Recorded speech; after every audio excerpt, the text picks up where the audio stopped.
One World Trade Center, New York City. Friday, February 26, 1993. The basement garage was a scene of utter destruction, cloaked in thickening smoke.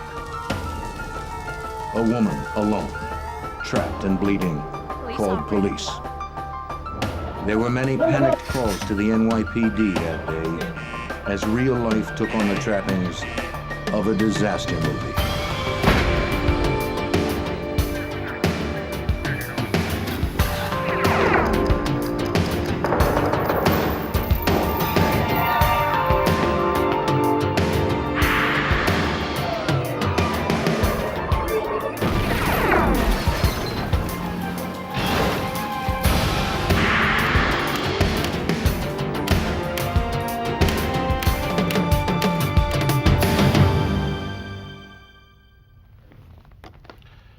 Terrorist bombings are what happen in other countries, not here in the United States.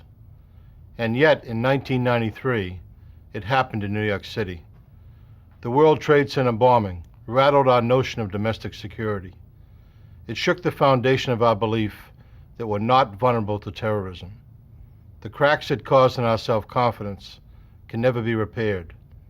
If it happened once, could it happen again? It was the question in everyone's mind, but no one dared to say it aloud. I'm Jim Kellstrom, former director of the FBI's New York office. Somewhere in a crater, 5 stories deep, in wreckage a block wide, lay the key to the bomber's identity. At least, that's what investigators hoped.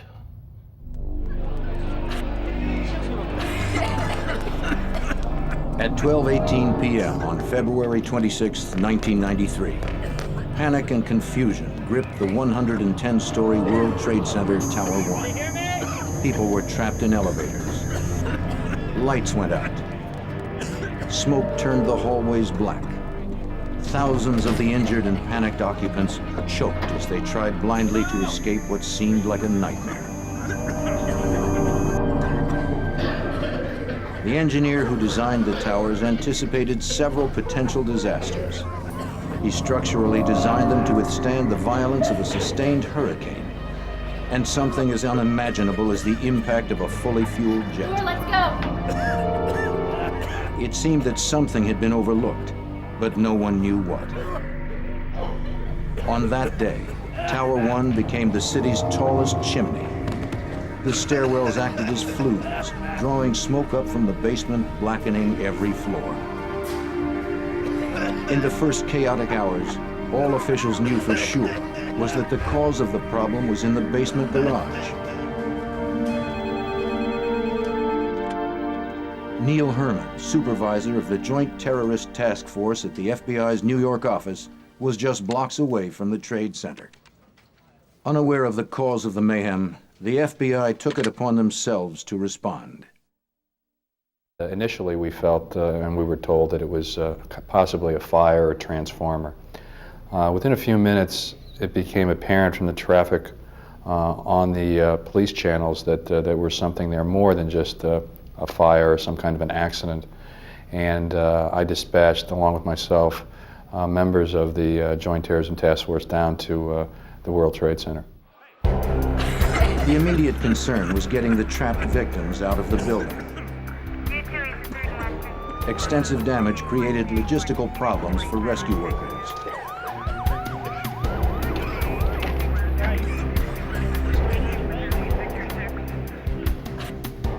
Many of those inside struggled to make their own way to safety. The elevators had broken down, and those on the top floor had to walk down 110 flights. There were tremendous injuries due to smoke inhalation. As hundreds of emergency personnel continued their rescue efforts, FBI agents dispatched to the Trade Center were scouring the area for any indication of what may have caused the devastation. The destruction was massive. The city streets around the complex were buckling. The Vista Hotel, which rests between the two towers, had sustained tremendous amounts of damage.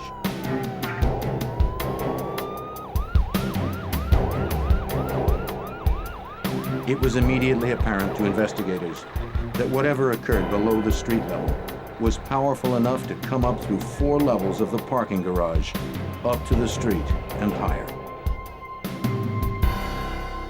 Special Agent Chuck Stern of the FBI's counterterrorism branch began the process of organizing the investigation. It started to look like it might be an explosion, a criminal explosion. I would say maybe within an hour of the blast. And then, of course, more and more information kept coming back. You know, we had our special agent bomb technicians from the FBI were down there and, you know, working with the bomb squad from the city police department, and you know, they were reaching the same conclusion that, you know, this is what it appeared to be.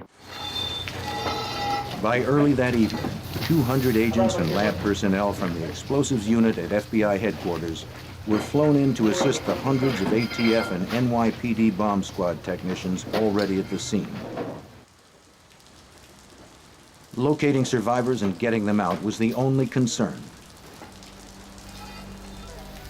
The rescue effort was largely focused in the garage area. As they slowly made their way through the wreckage, rescue workers were shocked and relieved to find survivors.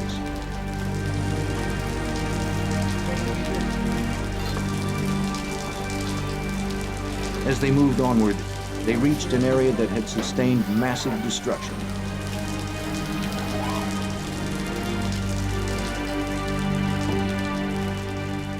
FBI, ATF, and NYPD bomb technicians had suited up in protective gear to aid in the search. Some carried thermal imaging cameras to scan for bodies trapped in the rubble. The discoveries became more gruesome. 6 people had been found dead. Among the dead was John DiGiovanni, a dental supply salesman who had parked his car in the underground lot. Robert Kirkpatrick, William Mako, Stephen Knapp, and Monica Smith were also killed. They'd worked for a company that provided maintenance to the World Trade Center. Monica was pregnant with her first child. Wilfredo Mercado, an employee last seen unloading a van in the garage, was found dead, buried under 12 feet of concrete.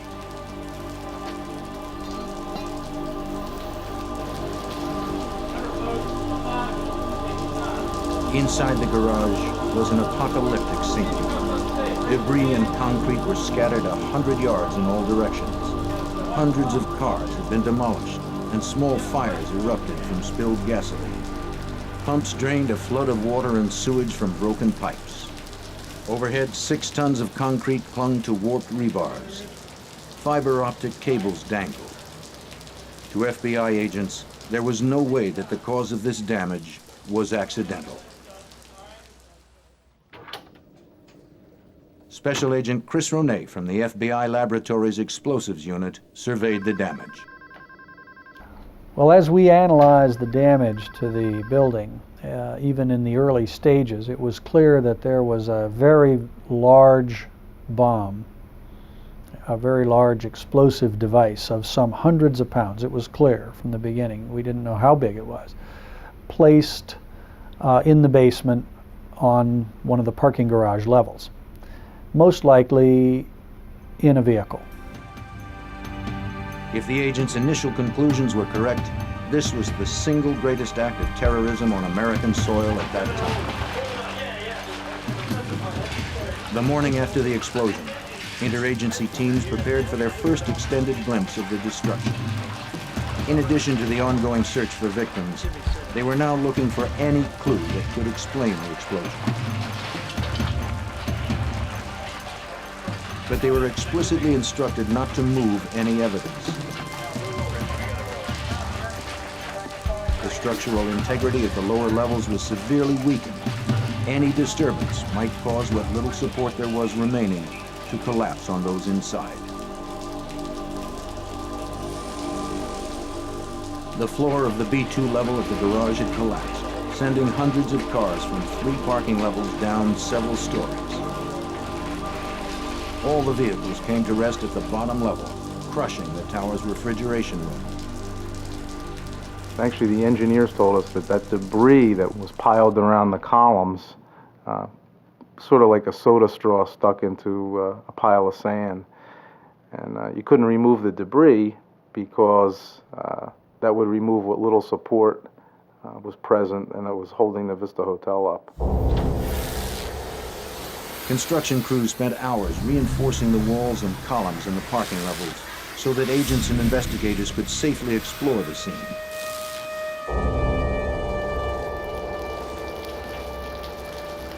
After several hours, agents and technicians began to make their way into the blast area. It was very, very eerie because it was deserted and there were a lot of cars with the trunks blown open and things like that. And some of them you could hear ticking because which was kind of an eerie thing at a bomb site, because the turn signals had been activated and were actually still flashing on some of the cars. Gradually, the searchers got closer to the origin of the blast, known as Ground Zero.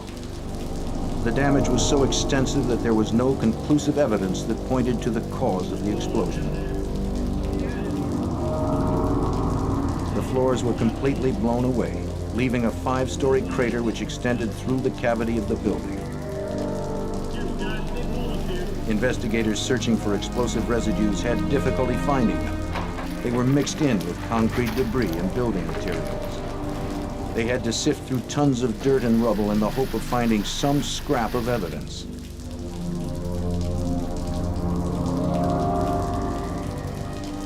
Hundreds of damaged vehicles were swabbed and vacuumed in search of residues. Agents persisted. Somewhere in the devastation were answers. As the images of the World Trade Center bombing were broadcast around the nation, people reacted with horror and disbelief. America's innocence had been shattered. The United States joined the list of countries hardened by terrorist attacks. Desperate to catch the bombers, the city placed a bounty on their heads, $200,000, the largest in city history. By Saturday morning, the FBI had set up a command post specifically for this investigation. Every available agent was assigned to the case. They had received hundreds of leads. Most were callers who described suspicious neighbors. Numerous groups had phoned in to claim responsibility. Though most of these leads appeared to be dead ends, they all had to be pursued.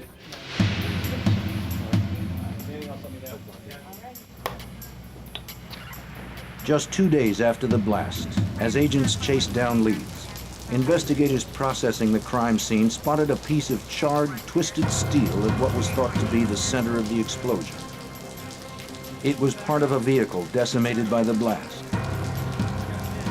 Perhaps from the vehicle that delivered the bomb. VIN number here. Investigators noticed a series of digits stamped onto the metal debris. Though they were explicitly instructed not to remove evidence, they felt their finding was significant enough to override protocol.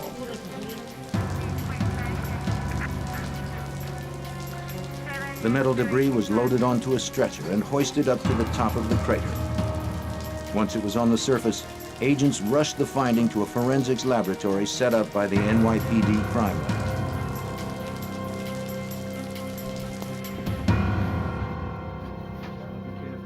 In the lab, agents and examiners were having difficulty determining what the markings meant. An investigator from the FBI's Joint Autocrime Task Force was called to examine the debris.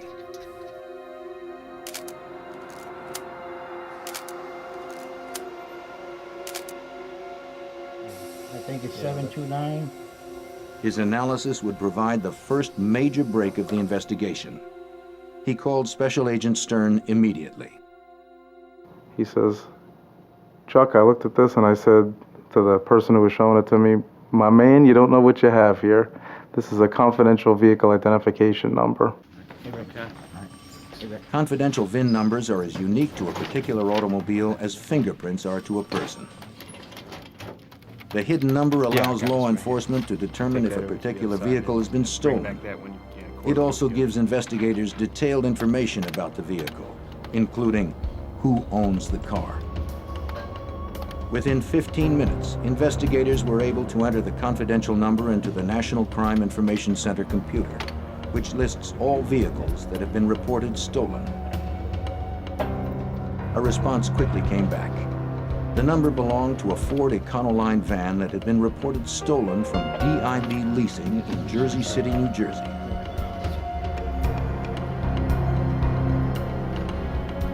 The FBI's Newark office was contacted immediately. Within minutes, agents arrived at DIB. The FBI was prepared to uncover everyone or anything that had access to that van. That this Ford Econoline van was, in fact, a Ryder rental van that had been rented by an individual by the name of Mohammed Salome, and then later reported stolen. And they learned from the management of DIB Leasing that Salome had put down a $400 deposit on the van, and that he had been anxiously trying to get the deposit back.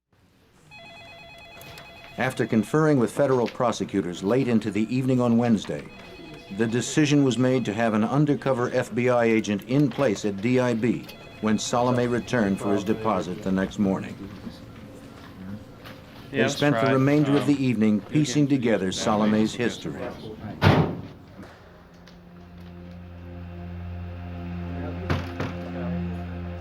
They learned that Mohammed Salome was a 25-year-old immigrant of Palestinian descent. He had come to the attention of authorities as a vocal supporter of Muslim fundamentalist El Said Nosser, whose scathing opposition to the Israeli, Egyptian, and United States governments was no secret. The undercover agent was posing as a Ryder representative, stating to Salome that he needed more information about the theft of the van before refunding the deposit. After some discussion, Salome walked out with the $400.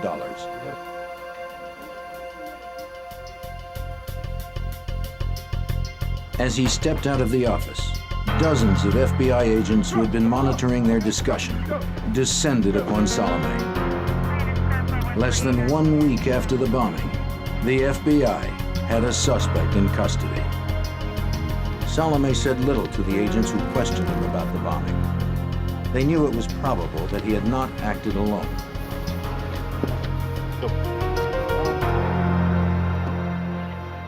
The investigation was taking on a clearer focus.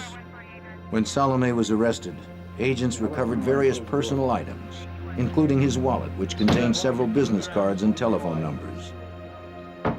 They began by searching the address listed on his driver's license. A former roommate told agents that Salome no longer lived at that address. However, they were able to find some belongings of Salome's that he had left behind. There were news clippings and photos relating to Nosser, and a photo of him and Nosser together.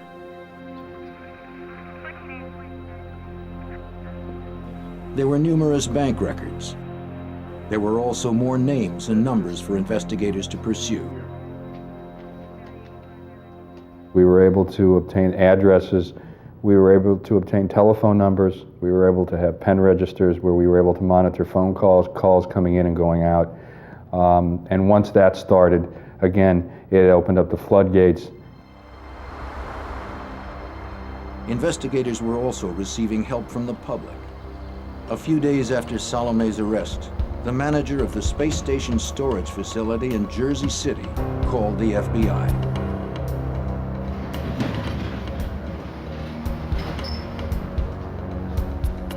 Individuals who rented Unit 4344 had received several deliveries from chemical companies just prior to the Trade Center blast.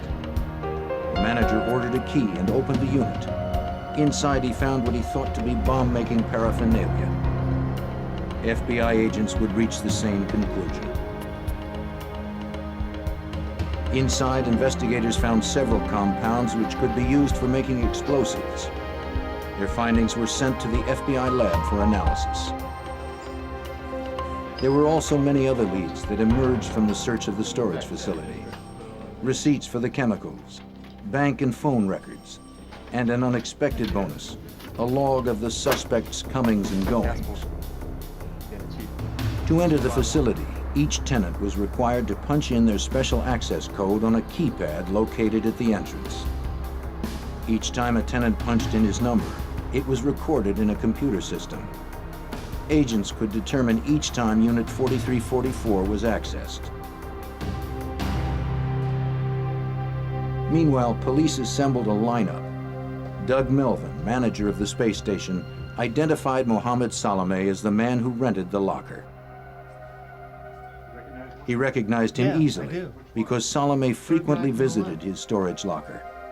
In Melvin's experience, customers usually had no reason to do that.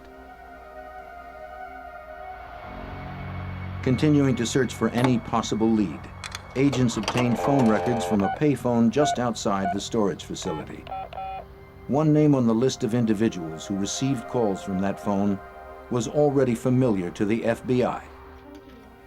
That name was Nidal Ayad. Nidal Ayad's name first appeared on a business card found inside Salome's wallet. Ayad worked as a chemical engineer.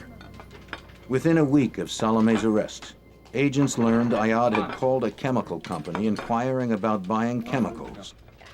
The prospect of another bomb was frighteningly real. It appeared that another act of violence was in the making.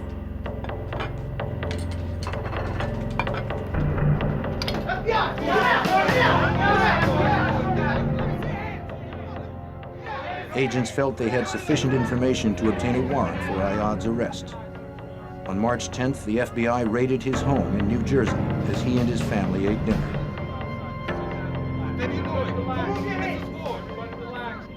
After searching his home, agents quickly made their way to his place of business, Allied Chemical.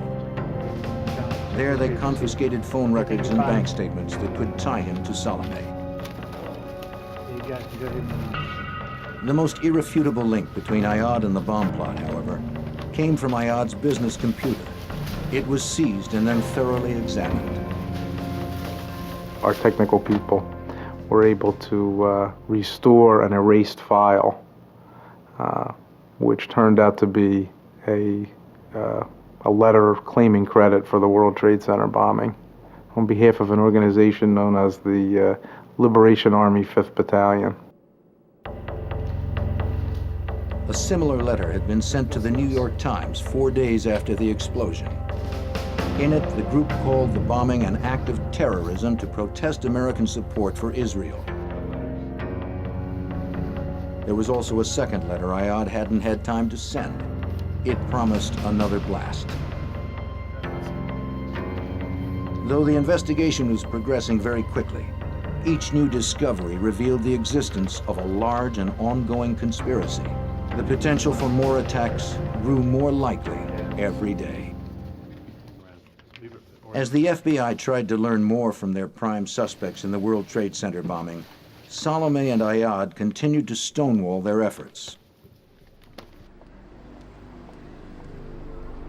Analysis of all the confiscated phone records led investigators to an apartment in Jersey City.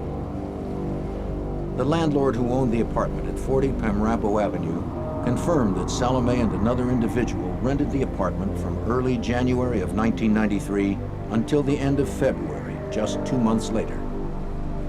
The landlord could not confirm the identity of Salome's roommate, whose name he knew only as Rashid. Most likely, that name was an alias. A search warrant was quickly issued. After executing the warrant, agents discovered that 40 Pamrapo Avenue was the bomb factory, the place where the conspirators mixed an explosive powerful enough to rock the World Trade Center.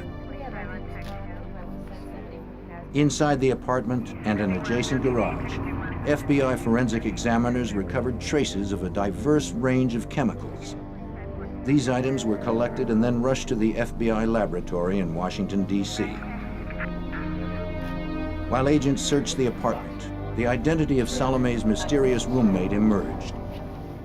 They found papers requesting political asylum in the name of Ramzi Youssef, who, according to the documents, had been detained in September of 1992 at Kennedy Airport for entering the country without a visa. The Pamrapo Avenue apartment was a gold mine for the FBI. All right, let's go. Go ahead, Casper. Before they learned of the apartment, the FBI's laboratory examiners could only speculate from residue samples taken at the Trade Center that the bomb used was comprised of the highly explosive compound urea nitrate. The discovery of the bomb factory at Pamrapo Avenue, however, made them certain.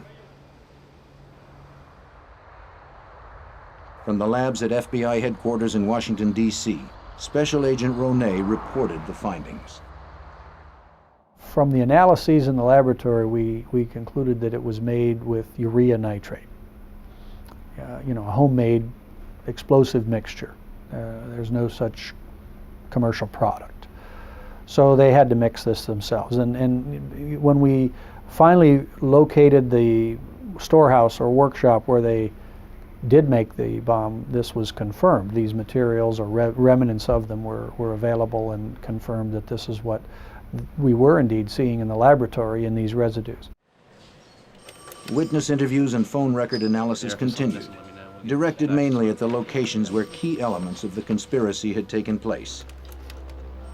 All of those interviewed mentioned seeing a distinctive-looking individual in the company of Salome and Ramzi Youssef. Phone records helped to identify that individual as Mahmoud Abu Halima. As agents focused their investigation on Abu Halima, they learned that shortly after the bombing, he had fled the country. Abu Halima was well known to authorities through his association with El Said Nosser. Abu Halima was also close to the radical Muslim cleric Sheikh Omar Abdul Rahman, who would later be sentenced to life in prison for a conspiracy to bomb several New York City landmarks.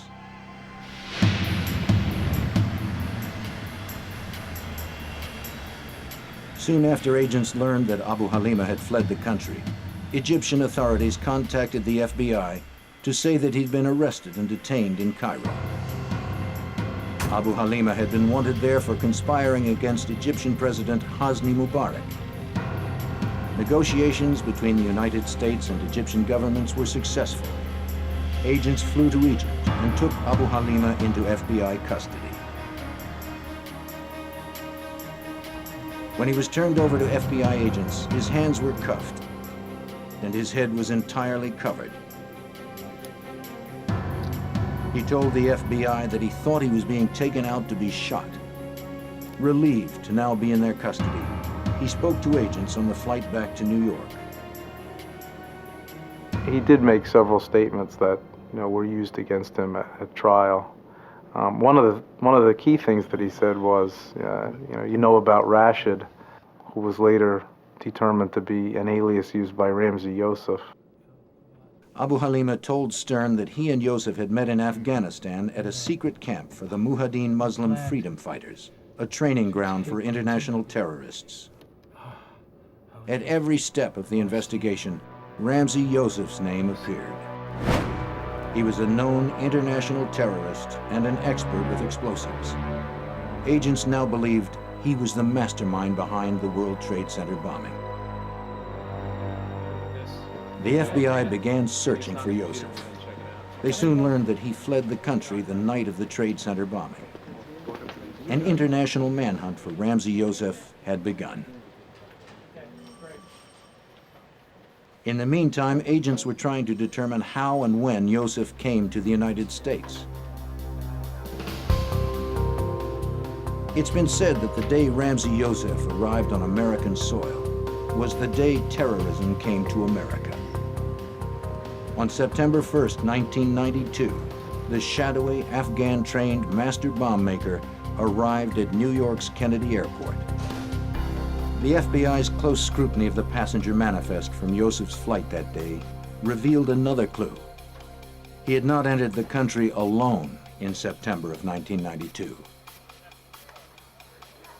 With him was Ahmad Ajaj. But Ajaj had been detained by customs agents for producing a false Swedish passport. In Ajaj's suitcase, customs agents found a library of manuals on bomb making and guerrilla warfare. The suitcase was confiscated, and Ajaj was arrested and jailed for passport fraud. To the FBI, Ajaj appeared to be an unlikely conspirator. He had been incarcerated from September of 1992 through the bombing of the Trade Center in February of 1993. Fortunately for agents, prison policy required that all phone conversations be recorded. Ajaj had unwittingly left a trail, and agents quickly followed it. And we began to see that he was, through various methods, predominantly through three-way calling, where he would call another individual, and then that individual would forward the calls. He was staying in contact with the other conspirators, and was in fact trying to assist them in completing their mission of building this bomb. Ajaj was questioned by FBI agents about his contacts and his knowledge of the bombing. He said little. His silence was not enough to prevent FBI agents from arresting and charging him in connection with the bombing.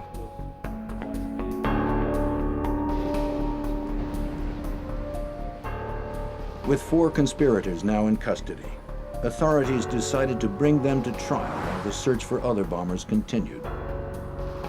In September of 1993, 6 months after the bombing of the World Trade Center, Salome, Ayad, Abu Halima, and Ajaj appeared in federal court in New York City. By the time that the trial started in September of 1993, we really had to have 2 investigations in one. We had to have an investigation basically continuing to identify those responsible, locate those that were also charged that were fugitives, and also prepare for a 6-month trial that ultimately ended in March of 1994. By this time, examiners had processed numerous crime scenes. The World Trade Center, the storage facility, and the bomb factory. 70% of the van that delivered the bomb had been collected.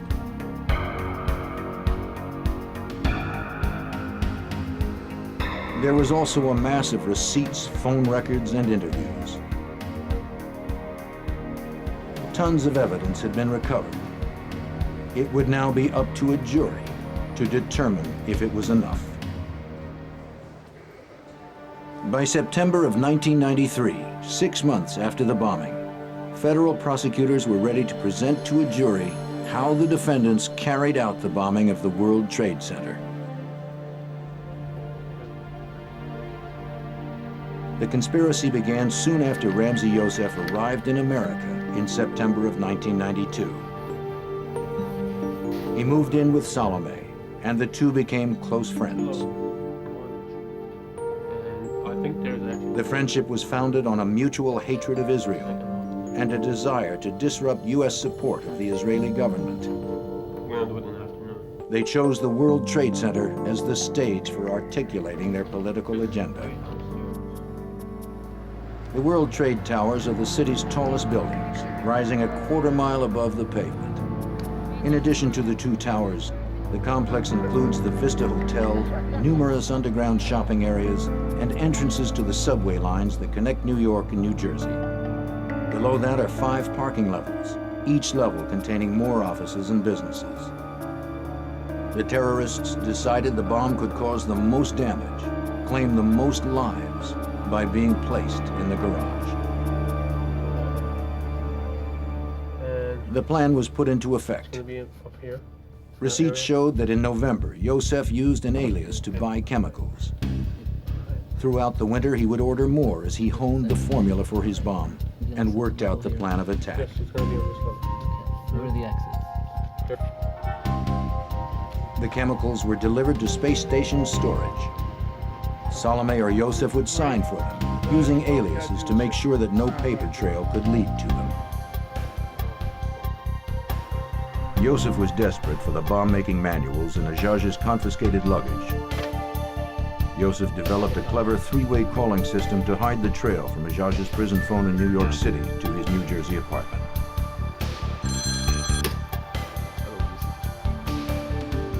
For First, Yosef called a burger stand in Dallas, How can I Texas, get where his friend Iyad Ishmael worked. Then Ishmael called Ajaj as Yosef waited on the other line. Get him here. No. Look. When Ajaj answered the phone in prison, Everything Ishmael is connected him with Yosef. Azad, I'm with Azad. I'm calling for Azad.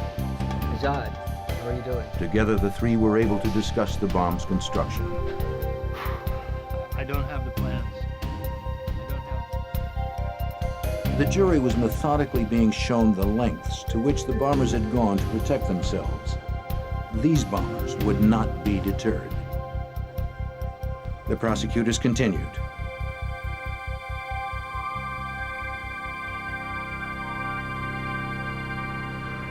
One winter afternoon, the bombers' plot stalled. Salome and Yosef were driving back from Abu Halima's New Jersey home when Salome lost control of his car. He suffered only minor injuries.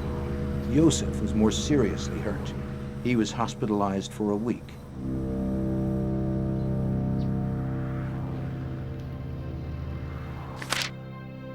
Yosef made calls to chemical companies from his hospital bed. The FBI learned who he called and when through hospital phone records.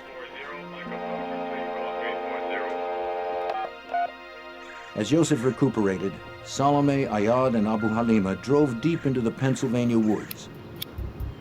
Here they tested a prototype of their deadly mixture.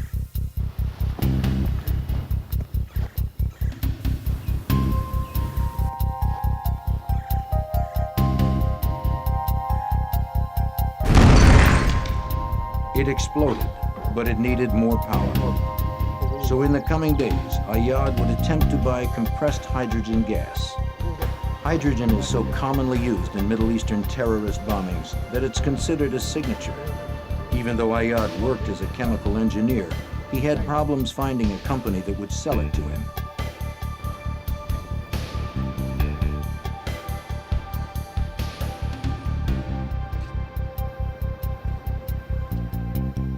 On February 16th, the chemist Ayad rented a car to scout the World Trade Center. Salome's fingerprints on the wheel revealed that he drove. His prints were also on the parking ticket for the garage's B2 level. A sketch found later showed Ayad had made a rough drawing of the floor plan.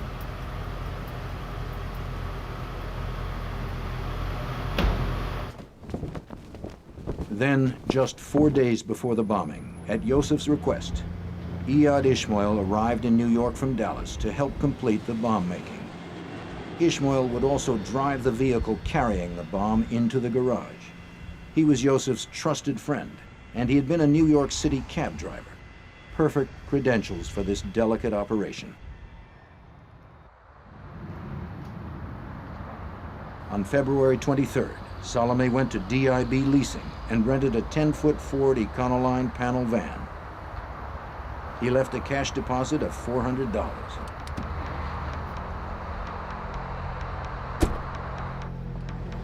Construction of the bomb was nearly complete.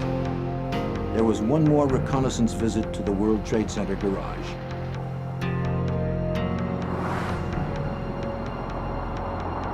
In a burgundy Chevy Corsica rented by Ayad, with Salome listed as the second driver, the conspirators returned to the garage with Yosef and Ishmael to determine the precise location for placing the bomb.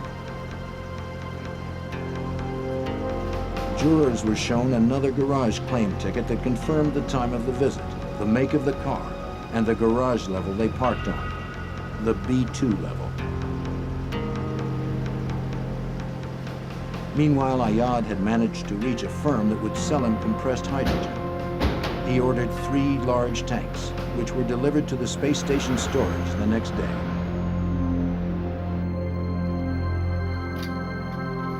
On February 25th, at the Pamrapo apartment, Abu Halima and the others carefully mixed sulfuric and nitric acid with glycerin into the deadly and volatile substance nitroglycerin.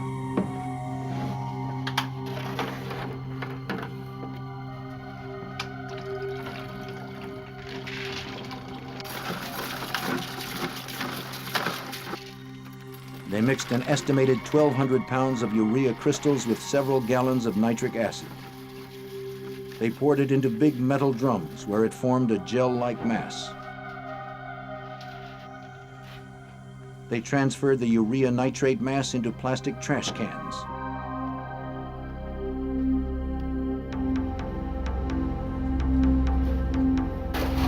The others had backed the van down the driveway behind the house and up to the apartment door. They packed the cargo hold with their creation, a lethal cocktail of chemicals, bonding agent, fuse, and detonator. They loaded the trash cans and then arranged the home-brewed nitroglycerin among them.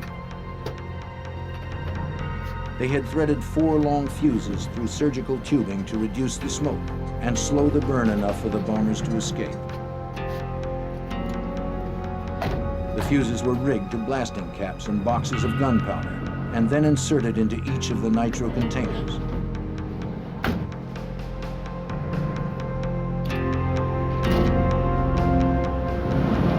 All that was missing was the hydrogen, which was used to make the blast even more devastating. In the Ryder van, followed by Ayad's Corsica, they drove to the space station to pick up the hydrogen. They loaded it carefully in the van, propping the 3 red tanks behind the boxes of nitro against the rear doors.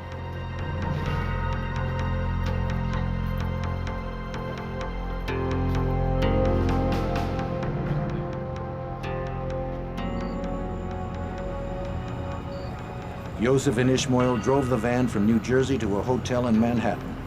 Hotel records showed that Ishmael had reserved a room for the night on February 25th.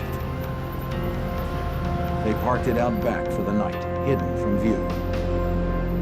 At 10 that evening, from his home in Jersey City, Salome informed New Jersey police that the van had been stolen. He spun a story about parking it at a grocery store and coming out to find it gone. Later that night, he met with police to document the loss. He knew he would need a valid police report if he was going to get his deposit back. Agents learned that Salome had purchased a child's airline ticket abroad because it was all he could afford. He needed the van deposit back so he could upgrade the ticket to an adult fare. With the vehicle having been reported stolen, everything was in place. The bombers took their last drive to the World Trade Center.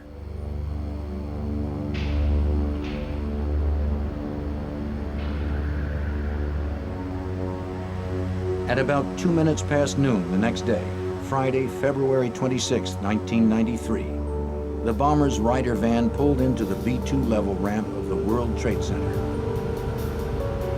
The burgundy Corsica followed. Ishmael drove the van as Yosef sat in the passenger seat.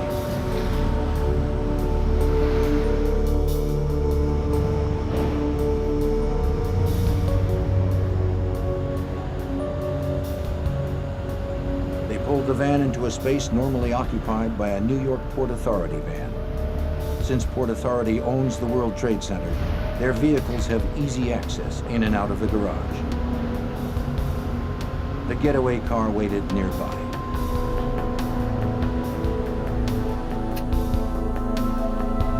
One of the men held a cigarette lighter against the fuse.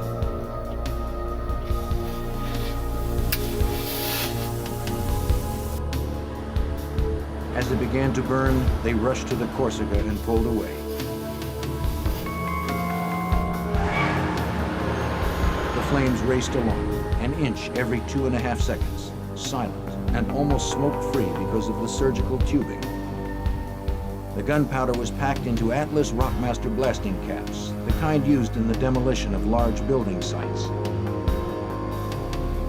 4 fuses were used to guarantee the bomb would detonate.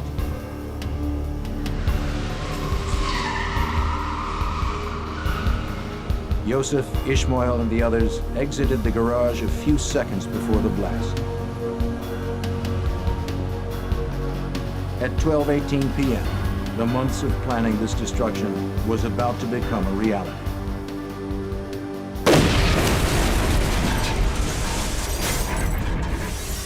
The explosion hit the wall of the tower with a massive force,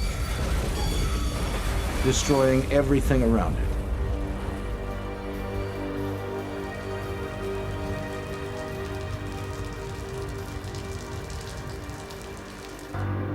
Later that day, as rescue workers and investigators were still responding to the scene, Yosef sat safely aboard an airplane to Pakistan, and Ishmael aboard a plane to Jordan. Within days, Abu Halima had also fled. If investigators had not found and tracked the VIN number so quickly, Salome would likely have escaped too.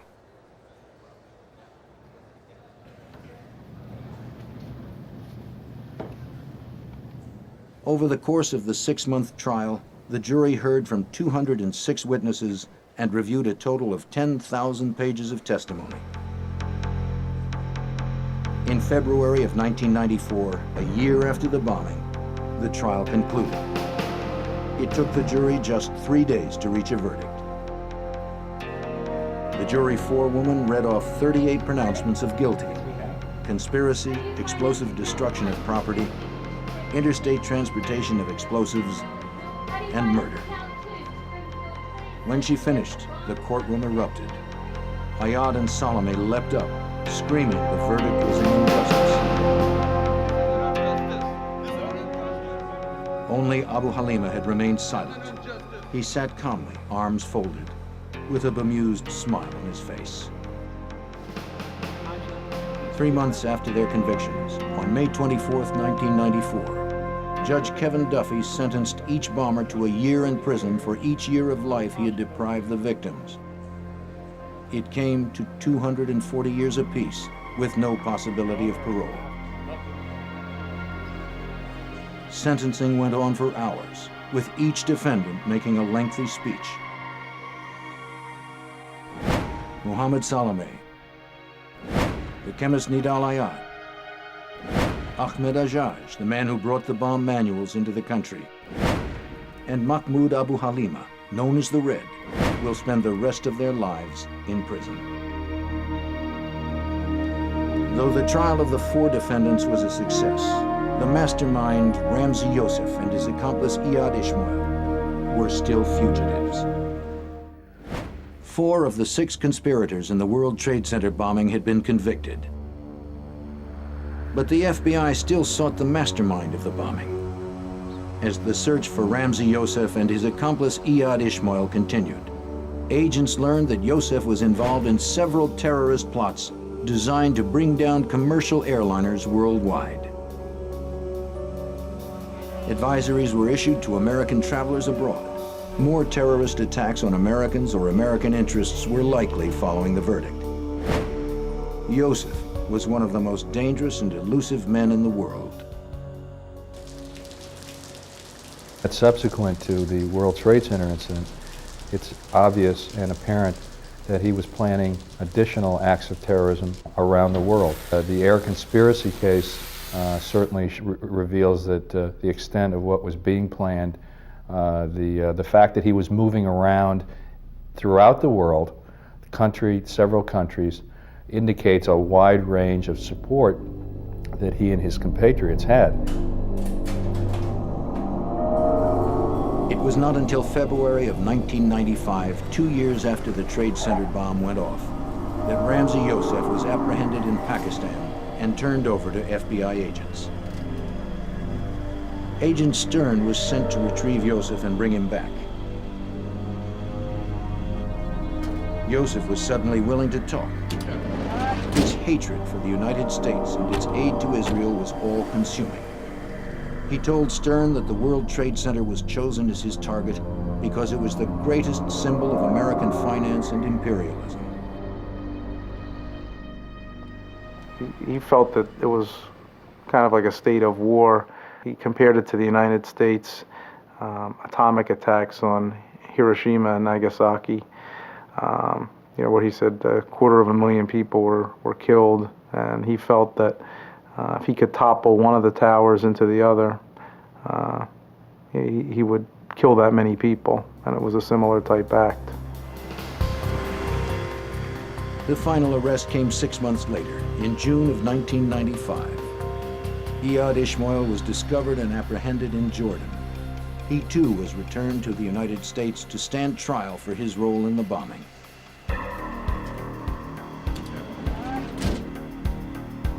Yosef and Ishmael were tried together in New York City.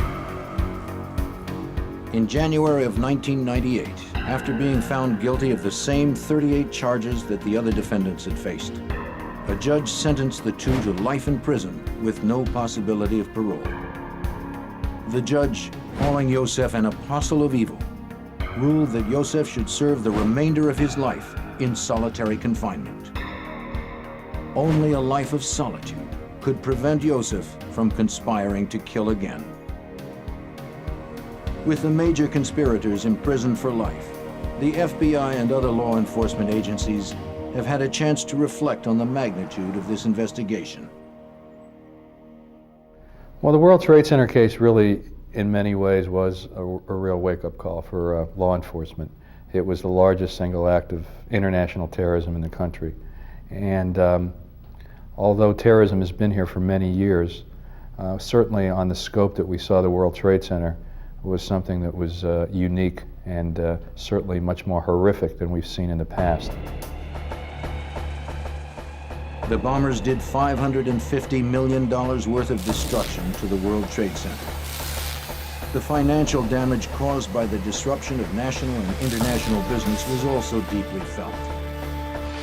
America had been jolted from its belief that international terrorist attacks don't happen on American soil.